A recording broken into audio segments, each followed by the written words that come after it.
You're not acting grateful enough. You're not being thankful.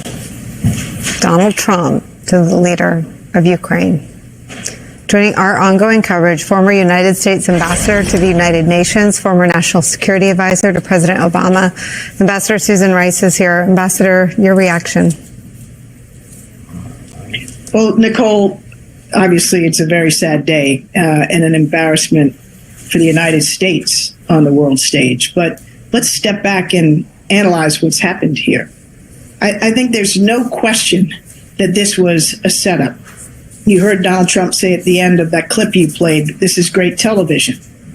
This was a setup. Volodymyr Zelenskyy was compelled to agree to a horrible deal that would have sent Ukraine's minerals to the United States without any concrete security guarantees. And yet, because he was trying to improve a relationship with Donald Trump, he came to Washington, he came to the Oval Office, and sat down for a meeting, hat in hand. And soon after he got there, the Vice President of the United States lit into him and started a confrontation. Now, I've been in countless Oval Office meetings with heads of state, presidents and vice presidents, as National Security Advisor, as UN Ambassador, and in other roles. I can tell you that the Vice President or the Secretary of State or anybody else, they don't jump in, hijack a conversation without the express blessing of the President of the United States. So J.D. Vance did that deliberately. Donald Trump knew what he was going to do. And I think, as he said at the end, because he can't, help himself, this was a setup for the cameras. It was a play to his base.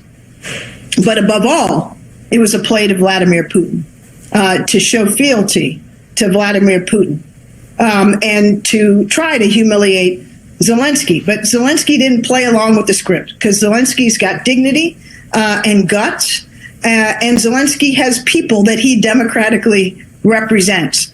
And as a result, he couldn't sit there in silence as lies were being told about how the war was started, whose responsibility it was, et cetera, et cetera.